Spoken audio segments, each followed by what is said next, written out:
Alors, nous venons de débattre du choix de société que pouvait être ce revenu de base. Maintenant, nous allons essayer de cerner les contours de ce revenu de base. Et nous allons en discuter avec Benoît Hamon, fondateur du mouvement Génération, ancien ministre, et évidemment celui qui a porté l'idée de revenu universel lors de la dernière campagne présidentielle, mais aussi avec Camille Landé, économiste à l'École d'économie de Paris, et Jésabel Coupé-Soubeyran, économiste, maîtresse de conférences à Paris 1, Panthéon-Sorbonne. Bienvenue à tous les trois. Alors, Benoît Hamon, est-ce que maintenant, vous êtes assimilé au revenu universel, hein, que vous le vouliez ou non. C'est vraiment quelque chose une idée que vous avez portée, que vous avez martelée, qui a beaucoup frappé notamment la jeunesse, les jeunes, hein, qui ont été très, très frappés par ce nouveau choix de société. Mais finalement, est-ce que vous n'avez pas eu raison un tout petit peu trop tôt ? Bon, écoutez, si c'est trop tôt mais que j'ai eu raison, c'est déjà une bonne chose.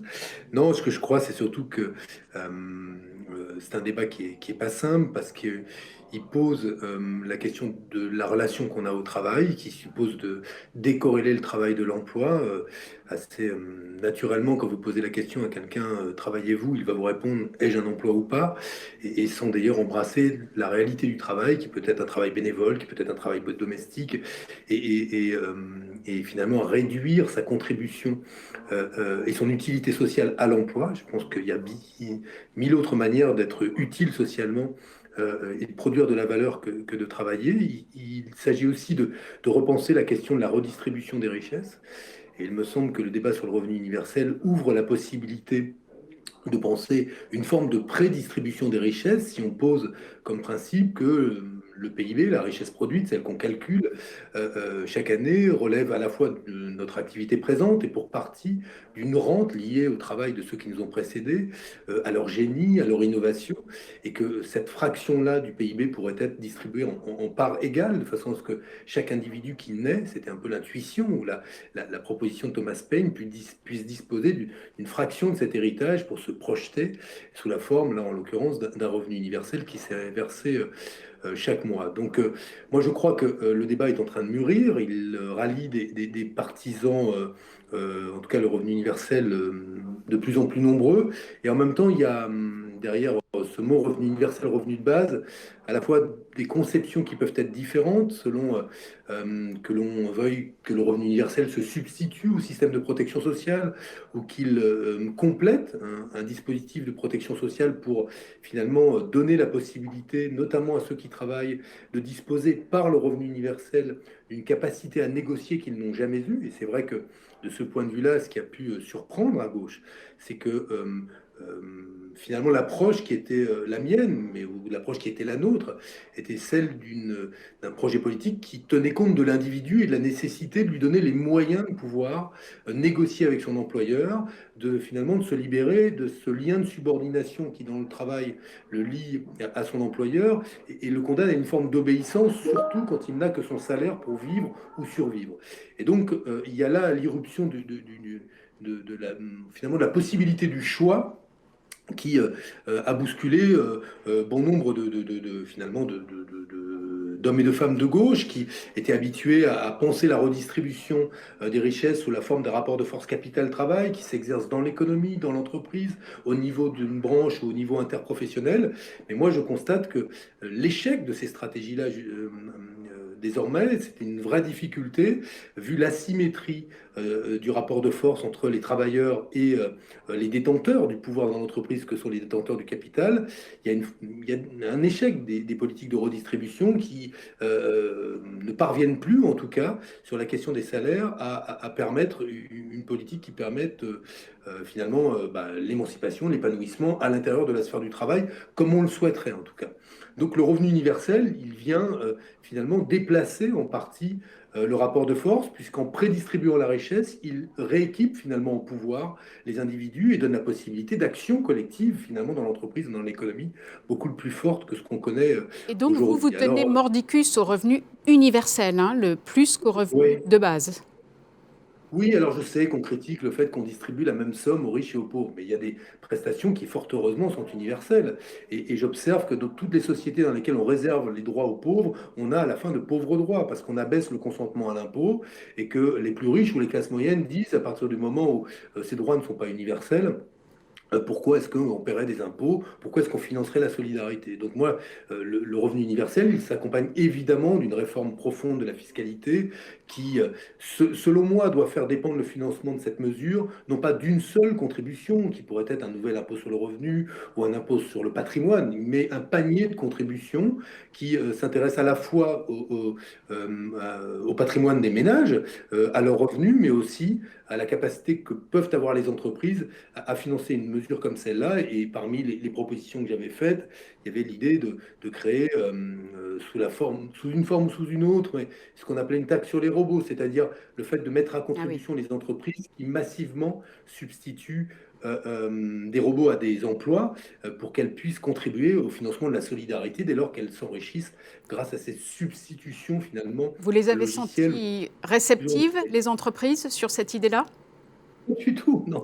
Non, non, mais de toute façon, mais après, il faut discuter. Moi, j'observe qu'il y a des chefs d'entreprise qui pensent le progrès et l'émancipation et qui sont prêts à discuter. Après, si vous me parlez des syndicats patronaux, c'est quand même pas le temple des Lumières, hein, si je peux me permettre. Mais donc, non, assez spontanément, ils disent non. Mais comme ils disent non à toute mesure qui remet en cause ou imaginerait une contribution supplémentaire. Ce que je crois le plus important, c'est de voir quelle chronologie on peut construire autour du financement du revenu universel. Et il y a évidemment, on avait mis sur la table une proposition avec Thomas Piketty, sur laquelle avait travaillé Thomas au moment de la campagne présidentielle, qui à mon avis n'était pas finalement la bonne, puisqu'elle induisait une notion de progressivité du revenu. Qui cessait du coup d'être universel. On ne percevait pas le même montant selon ce qu'on gagnait par ailleurs, et ça a rajouté de la complexité. Et ça a donné l'impression d'être une forme de super prime pour l'emploi. Et je crois qu'on a perdu en lisibilité, en intelligibilité de la mesure. Je crois Alors, qu'il faut j'aimerais bien. penser une... Ouais. Pardon, Vous voulez conclure? Avant que je passe la oui, voilà, parole je à vais Camille conclure. Landais. Non, bah, écoutez, non, mais on a encore besoin d'un travail un peu culturel sur la question du travail et des représentations qu'on en a pour nous aider à convaincre ceux à qui ça profiterait le plus, paradoxalement, les classes populaires et les classes moyennes, et qui sont assez spontanément très méfiantes à l'égard de cette mesure parce qu'ils ont l'impression qu'on va leur baisser le salaire ou que ça va profiter qu'aux plus paresseux. Ok. Et donc, je crois que ce travail-là est encore devant nous. Merci beaucoup, Benoît Hamon. Camille Landais, c'est quoi un revenu universel crédible et ambitieux, selon vous? Euh, Écoutez, c'est difficile parce que c'est, en gros, moi j'aimerais quand même revenir un tout petit peu sur ce qu'on a dit et ce que Benoît Hamon a dit, parce que il me semble quand même que si l'objectif c'est vraiment de changer la donne, d'avoir une vraie révolution à la fois dans la manière de penser, voilà, l'allocation des richesses dans la société, l'égalité des chances, donner à tout le monde des opportunités, et si c'est aussi engranger un changement vraiment fondamental dans notre relation au travail, à ce que c'est qu'une bonne société, je reste convaincu que passer trop de temps sur cette question de revenu de base versus universel, c'est pas nécessairement la bonne chose, parce qu'il va nous falloir en fait beaucoup plus que ça.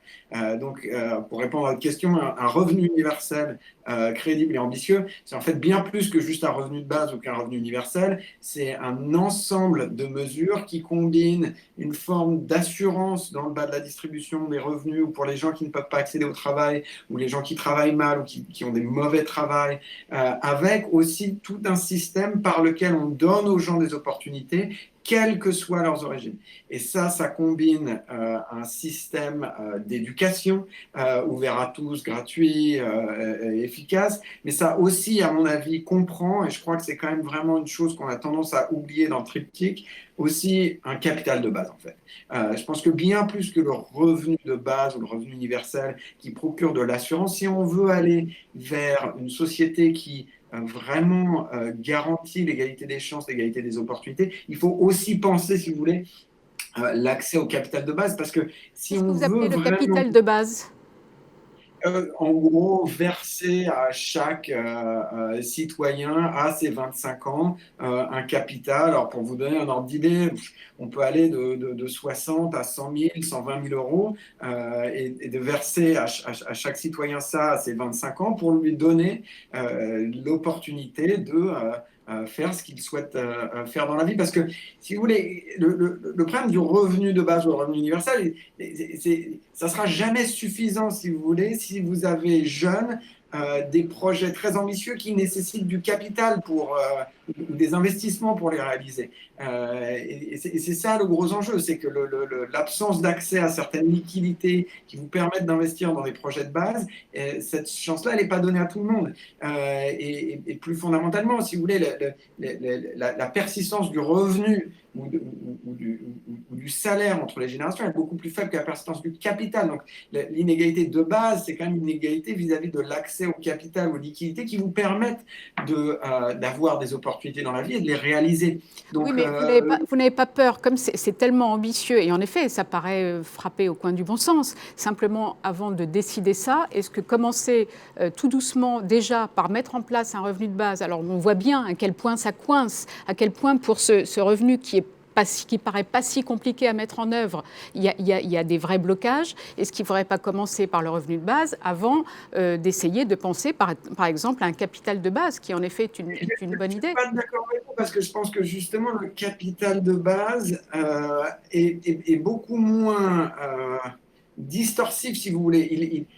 Le problème du revenu de base, c'est cette idée fondamentale que ça altère les incitations à travailler. Le capital de base, c'est juste partir d'une situation où on met les gens sur un pied d'égalité. Et ensuite, on ne change pas du tout, si vous voulez, les incitations à travailler plutôt que pas travailler, ou ce genre de choses. Donc, d'une certaine manière, je pense que ça modifie beaucoup moins les relations sur le marché du travail ou ce genre de choses qui peuvent être très angoissantes avec cette idée que voilà, le revenu de base décourage au travail. Bon, ceci dit, comme je suis économiste, j'en profite aussi pour vous dire que la plupart des évaluations nous disent que finalement, l'effet du revenu de base sur les incitations à travailler est finalement assez faible. Mais en tous les cas, si Oui, vous parce voulez... que quand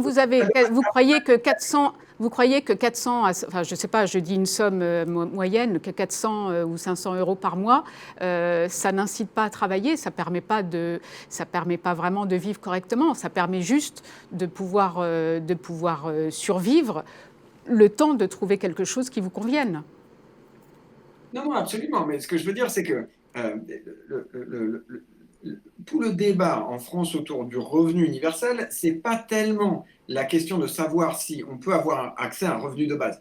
D'une certaine manière, on a un certain nombre de mécanismes d'assurance sociale et de minima sociaux qui peuvent, pour la plupart des gens, garantir ce revenu de base. Alors maintenant, on peut dire le RSA, c'est pas assez. On peut dire il y a tout un tas de problèmes vis-à-vis de l'accès, parce que tous les gens ne demandent pas le RSA, ou il y a trop de problèmes vis-à-vis des conditionnalités qu'on impose ou des contrôles qu'on impose. Donc on peut changer tout ça. Mais si vous voulez, je pense que le revenu de base, il n'est pas tellement autour d'une question de est-ce qu'il nous manque un outil fondamental pour préserver les revenus dans le bas de la distribution? Parce qu'on en a des outils. J'ai l'impression que tout le revenu de base, et donc du coup aussi tout le temps qu'on perd autour de ces questions de revenu de base, revenu universel, c'est la manière d'arranger tout ce système d'impôts et de transferts depuis le bas de la distribution des revenus jusqu'en haut de la distribution des revenus. Et la vérité, c'est que bon, voilà, ce sont des débats qui peuvent ne jamais en finir, mais qui semblent en fait un peu des épiphénomènes vis-à-vis de la grosse question qui est celle de l'inégalité d'accès au patrimoine, qui est beaucoup plus fondamentale et qui est beaucoup plus déterminante dans la capacité à avoir des opportunités dans la vie et à les réaliser. D'accord, j'ai compris. Merci beaucoup. Alors maintenant, j'aimerais bien parler gros sous avec vous, Isabelle Coupé-Soubeyran. Parce que c'est chouette de mettre en place un revenu de base, mais comment on peut le financer?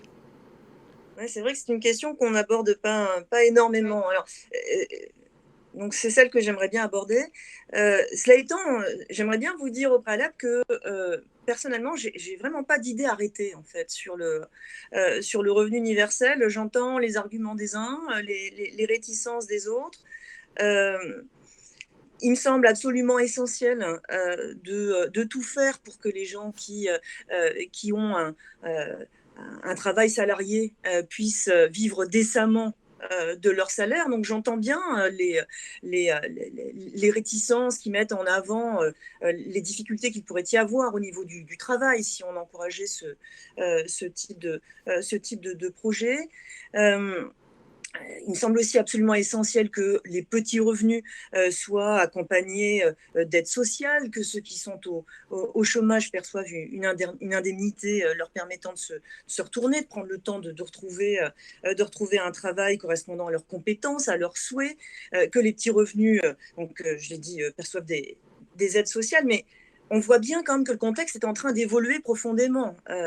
De plus en plus, vu la dégradation croissante du rapport entre le salaire et le coût du logement, vu la précarité d'une partie de notre jeunesse qui est accrue par la crise sanitaire, vu la complexité du recours à l'aide sociale, vu le niveau également de non-recours, vu la progression de l'inemploi, eh bien, cette idée de revenu universel ou de revenu de base, moi je serais peut-être éventuellement un peu plus séduite par l'idée de revenu de base, c'est-à-dire d'un minimum vital versé à chaque personne, hein, en deçà d'un certain niveau de revenus d'activité, donc qui serait versé sous la forme d'un impôt négatif automatique, sans aucune démarche, sans contrepartie. Eh bien, tout cela, au fond, ça gagne en force et ça apparaît comme un outil qui mérite réflexion. Et alors comment on le finance ? Alors voilà, comment on le finance ? Alors, il y a des réticences, il y a des réticences à droite, à gauche. Alors pour certains, tout cela peut se financer avec une profonde réforme fiscale. Alors, je pense que certains voient ça comme quelque chose qui permettrait de faire d'une pierre deux coups, mais pour d'autres, eh bien, cette réforme fiscale profonde, ce serait aussi peut-être la pierre d'achoppement de ce type de projet.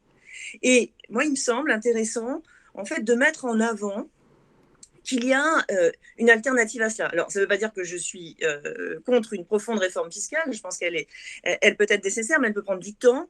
Et il me semble qu'en fait, du côté des banques centrales, on a une alternative possible. On a un financement possible de ce type de projet. Alors, ça étant, ça ne veut pas dire que ça pourrait se faire vite aussi, parce que ce ne sont pas les banques centrales telles qu'elles existent aujourd'hui, en tant qu'institutions indépendantes qui n'ont pas le droit de financer directement les États, qui pourraient financer ce type de projet. Mais en fait, je crois qu'on est en train, si vous voulez, aujourd'hui de commencer à repenser un peu la gouvernance des banques centrales. On se dit qu'il y a quand même un souci au niveau de la gouvernance de ces institutions qui sont encore aujourd'hui indépendantes des États, et il y aurait tout lieu, en fait, d'en faire des instituts d'émission gouvernés par la société et mis au service d'objectifs fixés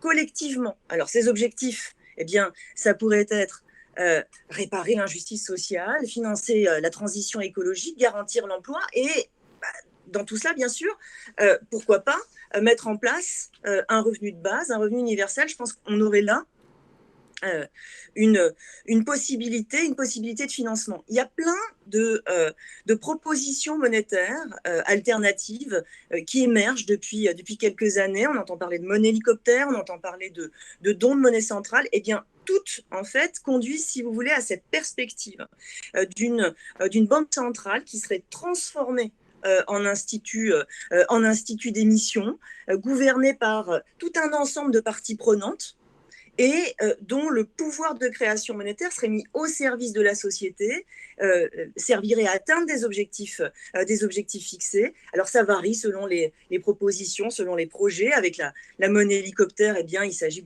verser directement de la monnaie centrale aux ménages, voire même aussi aux entreprises pour soutenir leur capacité de dépense dans des situations difficiles. Et vous pensez que les banques centrales seraient mûres pour faire ça? Alors, mûres, sans doute pas maintenant, mais je pense que, si vous voulez, il faut accompagner cette réflexion, il faut en tout cas alimenter cette réflexion sur le changement de gouvernance des banques centrales et comprendre que si l'on modifiait cette gouvernance des banques centrales, si on faisait des banques centrales des instituts d'émission au service de la société, eh bien ce type de projet, si tant est qu'on y voit le résultat d'un choix de société, eh bien ce type de projet serait tout à fait finançable sans reposer sur le budget, des États, ou en tout cas, si vous voulez, ne nécessiterait pas un endettement croissant des États. Parce que le risque, évidemment, avec la mise en place d'un revenu de base ou d'un revenu universel, c'est finalement de déséquilibrer de manière structurelle les finances publiques. D'accord ? Et soit on répond à cela justement par une réforme fiscale profonde, soit on trouve une alternative, et cette alternative, il me semble qu'on peut la trouver du côté justement de ce financement par les banques centrales. Super. Qui n'est pas possible aujourd'hui, mais auquel il nous faut réfléchir pour demain. Merci beaucoup pour cette proposition concrète, constructive.